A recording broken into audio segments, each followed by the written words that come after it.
있다고 밝혔습니다. 일본 내에서도 반발이 잇따르는 가운데 지지층 결집을 위한 노림수라는 분석입니다. 농협 하나로마트 최대 운영사인 농협유통이 허위 매출을 일으키고 납품업체로부터 판매 수익을 챙긴 사실이 확인됐습니다. 이렇게 떼어먹고 저렇게 떼어먹고 하여튼 협력업체 살점부터가 다 떼어먹는 거예요, 농협에서. 마트에 갑질에 시달린 업체는 모두 18개, 갑질에 못 이겨 문을 닫은 경우까지 있었습니다. 민간인 사찰 의혹과 관련해 김태우 수사관이 검찰에 선별 제출한 사찰 주장 문건은 모두 15개이고 이 가운데 12건에 대한 진술을 마친 것으로 확인됐습니다.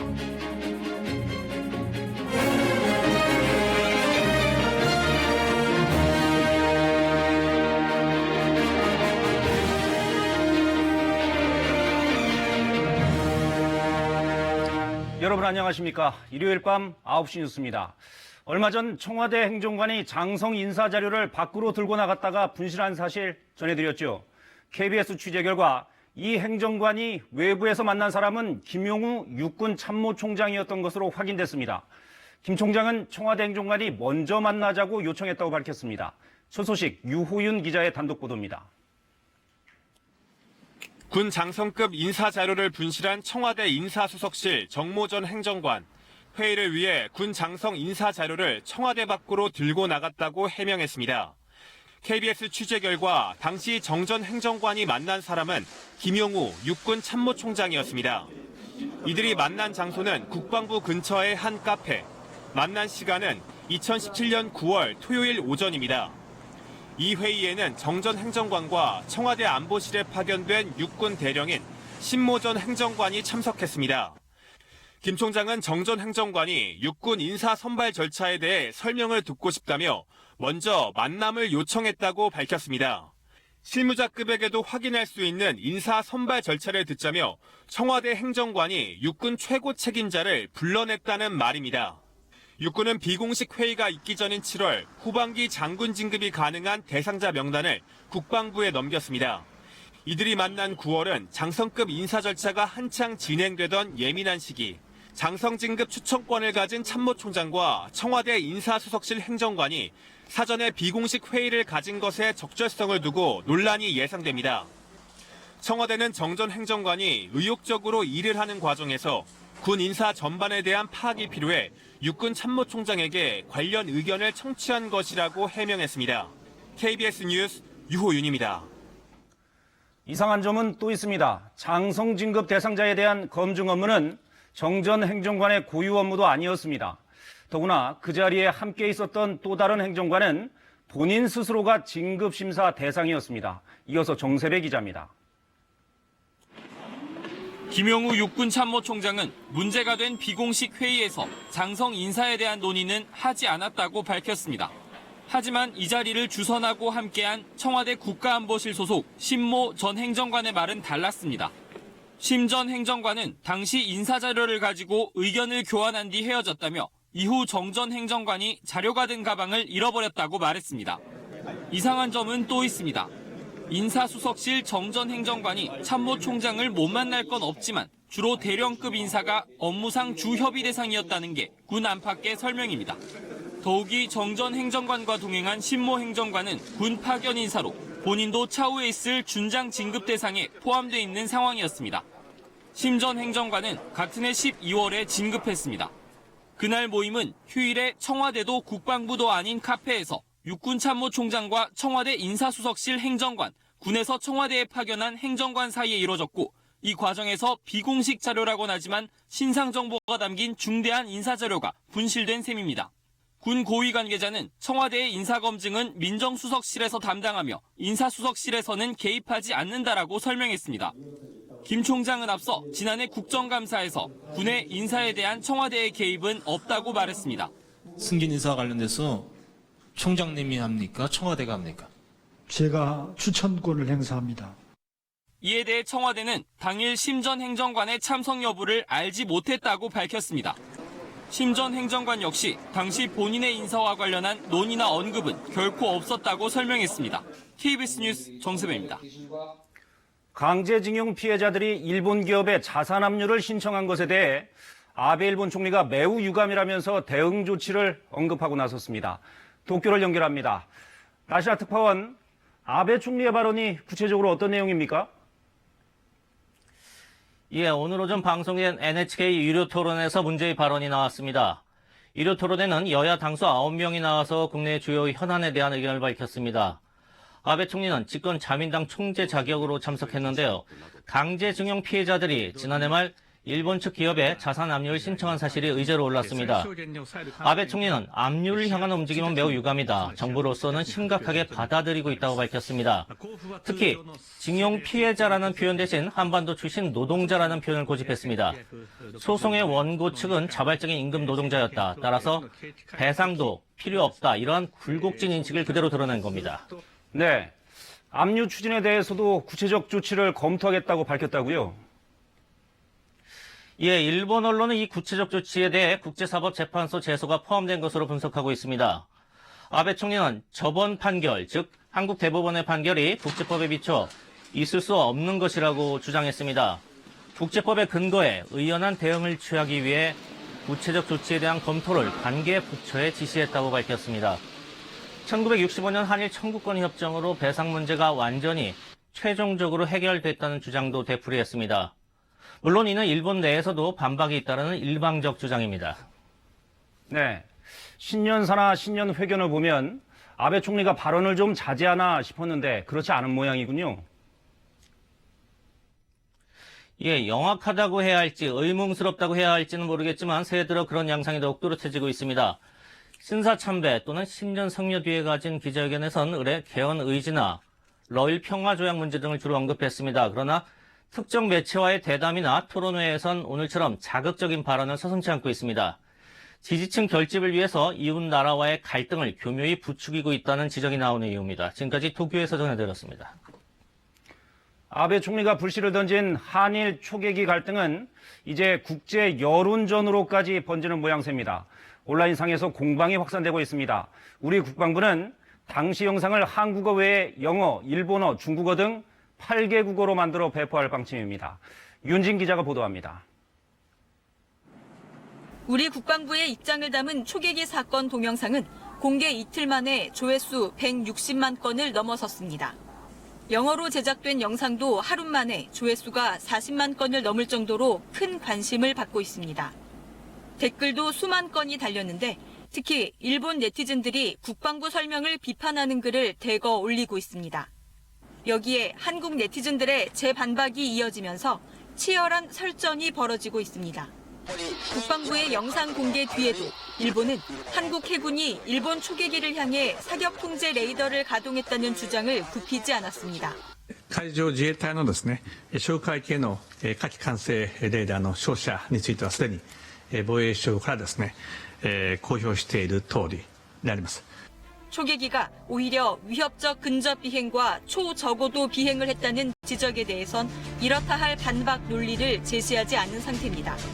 국방부는 이 사건이 국제적 관심사로 떠오른 만큼 사실관계를 명확히 알리고자 동영상을 일본어, 중국어, 프랑스어 등 모두 8개 국어로 제작한다는 방침입니다.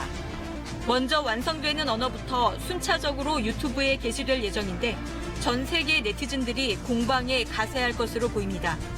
한일 국방당국은 초계기 사건에 대한 실무 협의를 열기 위해 접촉 중이지만 아직 회의 날짜와 장소도 확정하지 못했습니다. 실무 협의가 열리더라도 일본이 주장을 번복할 가능성은 희박해 한일 간 신경전이 당분간 이어질 전망입니다. KBS 뉴스 윤진입니다. 문재인 대통령이 집권 3년차를 맞아 12일 오전 10시 청와대에서 신년 기자회견을 엽니다. 문 대통령은 먼저 20분간 기자회견문을 발표하고 외교안보, 경제, 정치, 사회 분야 등 현안에 대해 기자들의 질문에 답할 예정입니다. 청와대 참모진 인사는 이르면 기자회견 전인 다음 주 초로 예상됩니다. 북미 정상회담에 대한 기대감이 커지고 있지만 여전히 돌파구를 마련하지는 못하고 있는 상황인데요. 문정인 외교안보 특보가 오늘 KBS 일요진단에 출연해 북한의 선제적인 행동을 촉구하고 나섰습니다. 허유진 기자가 보도합니다.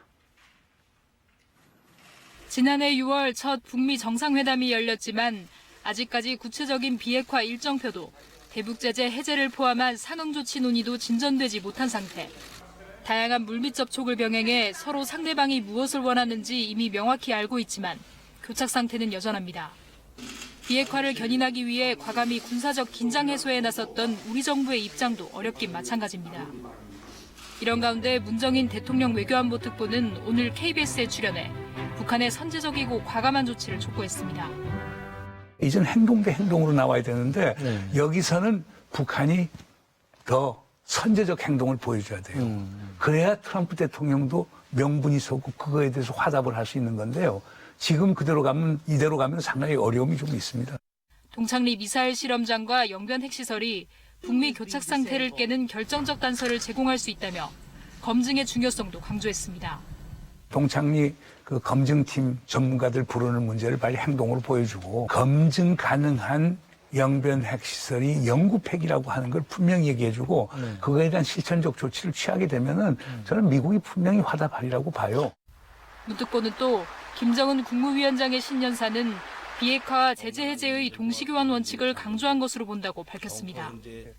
미국 내 비핵화 회의론 속에 2차 북미 정상회담이 언급되는 미묘한 상황에서 문정인 특보가 북한의 과감한 선결단을 촉구한 것은 한반도 평화 정착의 결정적 시기를 놓치지 말아야 한다는 우리 정부의 입장이 반영된 것으로 풀이됩니다. KBS 뉴스 허유진입니다.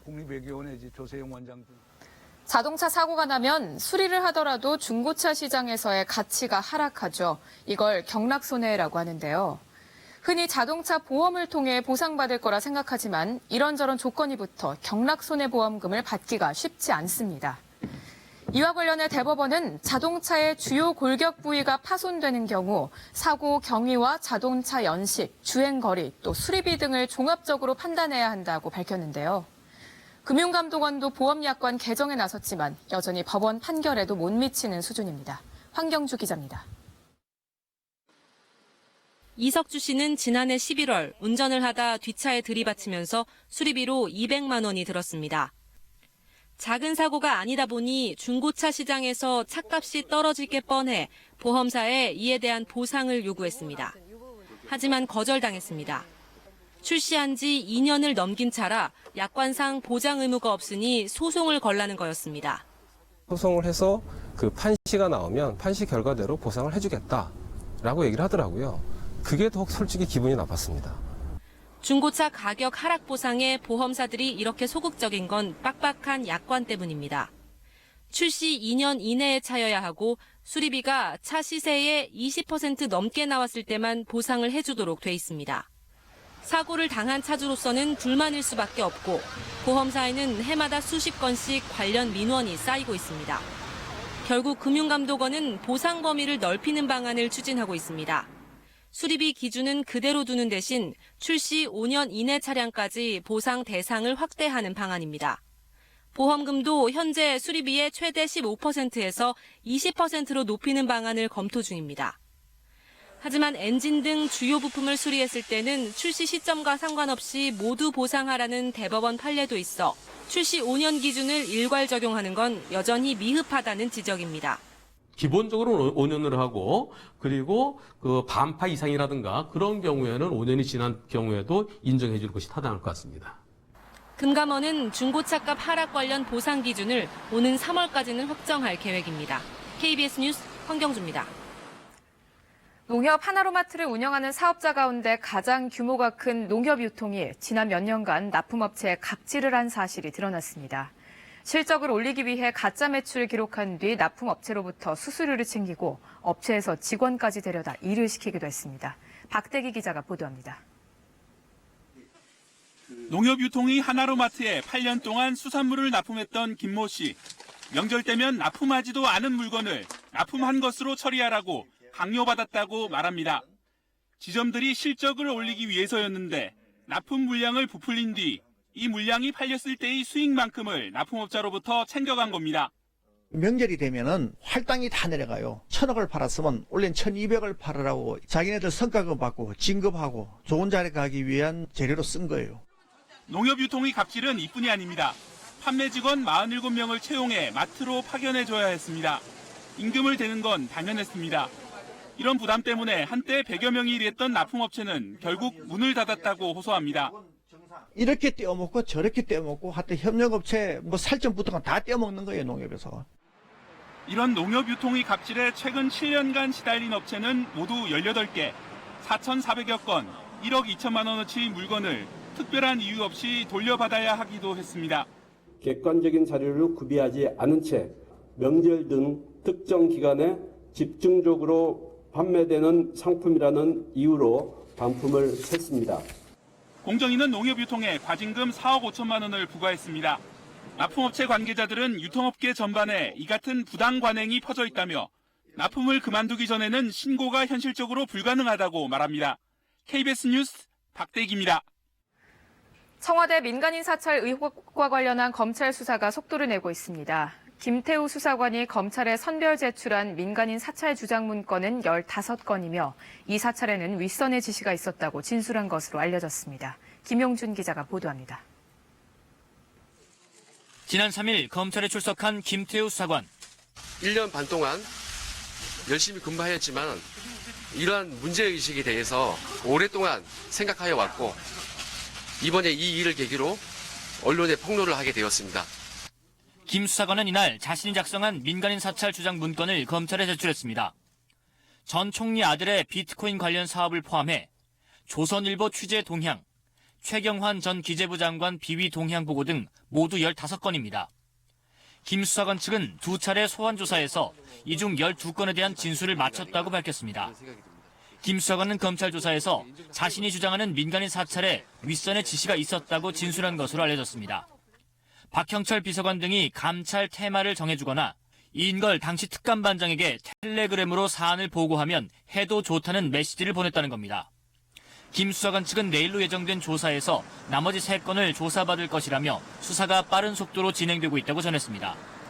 실제로 검찰은 사건 배당 이틀 만에 압수수색을 실시했고 그 직후 전 특감반원들을 연이어 소환했습니다. 이어 김 수사관을 불러 관련 진술을 확보한 검찰은 다른 특감반원들의 진술과 비교하며 진위 여부를 꼼꼼히 따져보고 있습니다. 김 수사관에 대한 조사가 마무리되면 피고발인인 청와대 관계자들도 빠른 시일 안에 소환한다는 방침입니다. 한편 청와대 관계자는 김 수사관의 검찰 진술에 대해 부당한 지시를 내린 적 없으며 부적절한 보고는 바로 폐기를 했다고 밝혔습니다. KBS 뉴스 김용준입니다. 직원을 상습 폭행한 혐의를 받고 있는 송명빈 마커그룹 대표가 오늘 2번째 경찰 조사를 받았습니다. 송 대표는 과거에도 사귀던 여성을 폭행하는 등 여러 건의 전과가 있는 사실이 추가로 드러났습니다. 김수연 기자의 보도입니다. 송명빈 마커그룹 대표가 경찰 조사를 마치고 나옵니다. 송 대표는 직원 양모 씨를 상습적으로 폭행한 혐의를 인정하고 사과했습니다. 제가 잘못한 것에 대해서 부인하거나 피할 생각이 없습니다. 제가 잘못한 부분은 명백히 잘못한 것입니다. 경찰 조사에서 송 대표는 폭행 폭언이 담긴 영상과 녹취 속 인물이 자신이 맞다고 시인했습니다.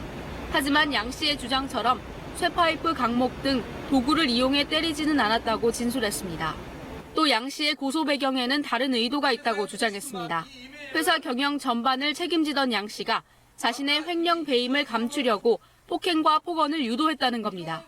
본인의 배임 횡령 혐의를 축소, 은폐, 은닉하는 일에만 몰두하였습니다. 또한 송명빈의 폭행, 폭언 수집에 자신의 모든 역량을 쏟았습니다. 양 씨는 자신이 명목상 대표에 불과했다며 송 대표의 주장을 반박하고 있습니다. 경찰은 송 대표에 대한 추가 조사 없이 신병 처리 방향 등을 결정할 계획입니다. 송 대표가 횡령 혐의 등으로 양 씨를 고소한 사건도 검찰로부터 넘겨받아 수사 중입니다. 한편 송 대표는 폭행 등의 전과가 여러 건 확인됐습니다.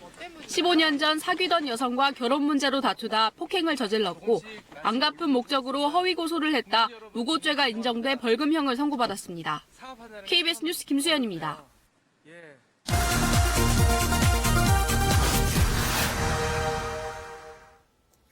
요즘 북한 영상을 보면 휴대전화를 사용하는 평양 시민들의 모습 어렵지 않게 볼 수 있죠. 북한의 휴대전화가 600만 대에 육박한다는 분석도 있습니다. 그럼 국제전화는 사용할 수 있을까요? 인사이드 북한, 오늘은 북한의 국제전화 이야기입니다. 김계영 기자가 취재했습니다.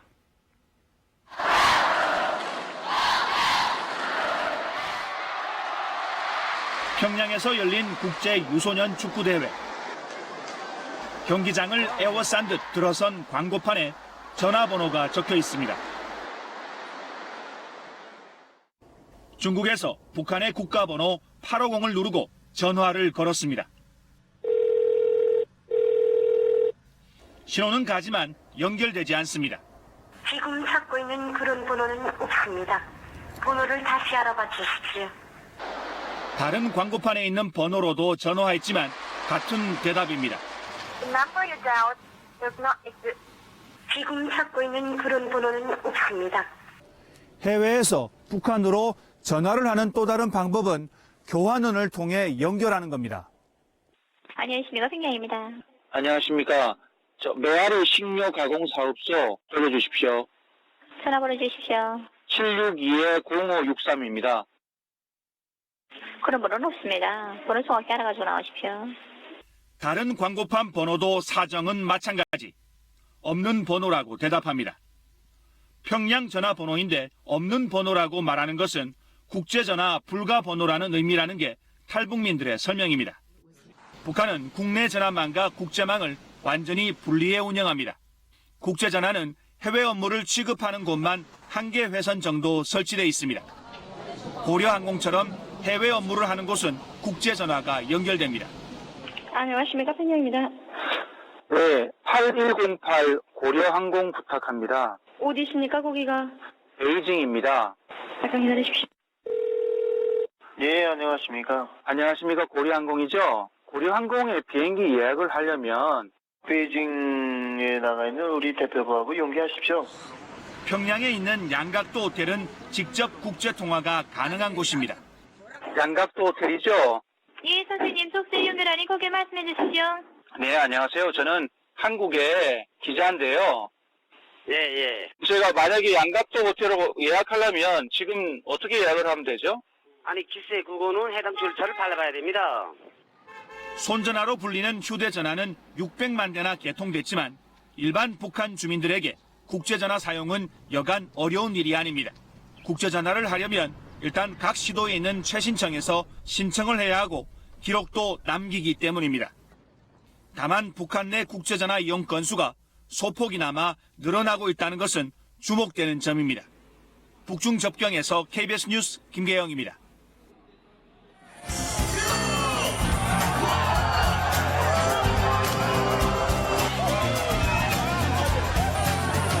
생각보다 별로 안 춥고 너무 재밌어요. 다른 사람들 많이 하니까 너무 신나요. 재밌어요. 파이팅!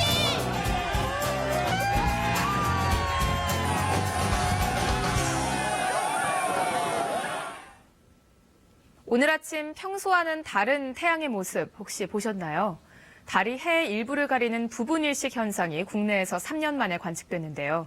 2시간 반 동안 펼쳐진 우주쇼에 시민들은 탄성을 쏟아냈습니다. 보도에 이정훈 기자입니다. 동력이 밝아오더니 구름 사이로 해가 떠오릅니다. 잠시 뒤 해 윗부분이 조금씩 일그러지기 시작합니다. 달이 태양 일부를 가리는 부분일식입니다. 오늘 오전 8시 반쯤 시작된 부분일식은 9시 45분 절정에 달했습니다. 서울에서는 태양의 약 4분의 1이 달에 가렸습니다. 날씨도 맑아 전국 대부분 지역에서 일식을 볼 수 있었습니다. 어린이들은 소환 추위에도 아랑곳하지 않고 우주쇼를 만끽했습니다. 뭔가 검은색으로 들어온 게 있고 완전 한 동그라미가 아니었어요. 함께 온 어른들도 신기하긴 마찬가지입니다. 보이죠? 이렇게 생긴 거. 이렇게 밑에 이렇게. 이번 부분일식은 달이 태양 앞을 완전히 벗어난 11시 무렵까지 약 2시간 반 동안 이어졌습니다. 국내에서 일식이 관측된 건 2016년 이후 3년 만입니다. 태양과 달, 지구가 나란히 놓일 때 생기는 일식은 달 그림자가 지나는 위치에 따라 개기일식이나 부분일식으로 달리 보입니다. 이번에는 전 지구상에서 전부 부분일식으로 보이게 되는 겁니다. 그러니까 정중앙을 지나지 않고 옆으로 비껴 지나가기 때문에 부분일식으로 나타나게 되는 거고요. 올해 우리나라에서는 12월 26일 또 한 차례 부분일식을 관측할 수 있습니다. 달이 태양을 완전히 가리는 개기일식은 2035년에 평양 등 한반도 북쪽 지역에서 볼 수 있습니다. KBS 뉴스 이정훈입니다. 서울 관악경찰서는 오늘 새벽 3시 40분쯤 서울 관악구의 한 빌라에서 여성을 흉기로 살해한 혐의로 27살 남성 박모 씨를 체포했다고 밝혔습니다. 경찰은 당시 박 씨가 술을 마셨지만 만취 상태는 아니었다며 범행 동기를 조사하고 있습니다. 정부가 올해부터 난임 부부의 치료비 부담을 줄이기 위해 지원을 확대합니다. 보건복지부는 기준 중위소득 180% 이하인 부부와 의료급여 수급자를 대상으로 난임 시술 중 신선배아에만 지급되던 지원금을 동결배아와 인공수정 등 모든 난임 시술에 지급하기로 했다고 밝혔습니다. 정부의 대출 규제에도 불구하고 우리나라의 국내 총생산 GDP 대비 가계부채 증가 속도가 세계 2위 수준으로 빠른 것으로 나타났습니다. 국제결제은행 BIS는 지난해 2분기 말 한국의 GDP 대비 가계부채 비율은 96%로 전분기보다 0.8%포인트 상승해 중국에 이어 세계 두 번째로 오름폭이 컸다고 전했습니다. 중동 국가를 방문했던 50대 남성이 중동 호흡기 증후군 메르스 의심 증상을 보였지만 최종 음성으로 판정됐습니다. 보건당국은 지난 5일 아랍에미리트 연합 두바이에서 귀국한 55살 광모 씨가 메르스 의심 증상을 보여 경기도 분당 서울대병원에서 정밀 검사를 받은 결과 음성 반응이 나와 격리 조치를 해제했다고 밝혔습니다. 우리나라 최대 버드나무 군락지인 경기도 장항습지, 국제습지보호협약인 람사르 등록을 추진 중일 만큼 보전 가치가 높은 곳인데요. 그런데 최근 생태 교란종인 가시박의 습격에 몸살을 앓고 있습니다. 류란 기자가 현장을 취재했습니다. 한강과 서해가 만나는 하구의 장항습지입니다. 철마다 새들이 찾아오고 갖가지 생물이 어울려 사는 국내 최대의 버드나무 군락지입니다. 이 때문에 우리 정부가 람사르 등재를 추진하고 있습니다. 그런데 조금 들어가 보니 기괴한 장면이 펼쳐집니다. 온통 거적을 뒤집어 쓴 듯한 모습. 가시박이고요. 보시다시피 버드나무를 전부 덮어가지고 이 습지의 주인인 버드나무를 생태교란 외래식물인 가시박이 휘감고 뒤덮었습니다. 갈색의 메마른 풀의 장막이 습지 여기저기에 울룩불룩 솟아 있습니다. 이렇게 가시박에 뒤덮인 버드나무는 햇빛을 받지 못해 말라 죽어갑니다. 이미 다 고사가 된 거예요. 이게 다 보세요. 다 고사가 된 거지. 고사가 되고 나니까 무게를 못 이겨서 이렇게 부러지는 거예요. 육지식물인 들깨도 여기저기 자라고 있습니다. 들깨, 그 우리 밭에서 하는 작물? 물이 드나들던 습지가 제 기능을 잃고 딱딱한 땅으로 변하는 육화 현상이 나타나고 있는 겁니다. 원래 강물이 흐르던 곳도 땅으로 변해 수백 미터의 갈대밭이 새로 생겼습니다. 한강유역청에서는 지자체에서 관리를 했으면 좋겠다라고 하고 또 지자체에서는 권한이 없다라고 이야기하고 도대체 어디에다 하소연을 할지 모르겠습니다. 이런 관리 공백을 틈타 생태 교란종에 점령당한 채 장항습지는 점차 습지가 아닌 육지로 변하고 있습니다. KBS 뉴스 류란입니다.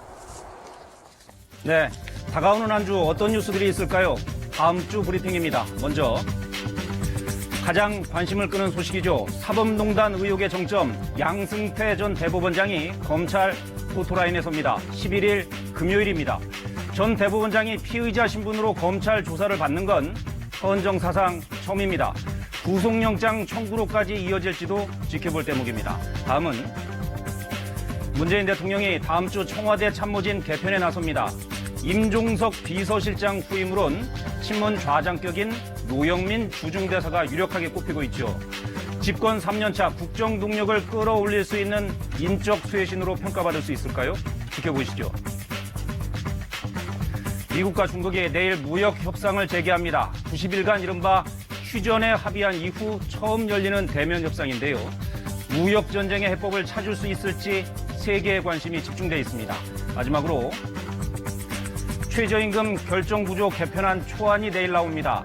최저임금 구간설정위원회와 결정위원회 이렇게 둘로 나누는 게 핵심이라고 합니다. 좀 어렵죠? 구체적인 의미와 파장은 내일 전해드리겠습니다. 지금까지 다음 주 브리핑이었습니다.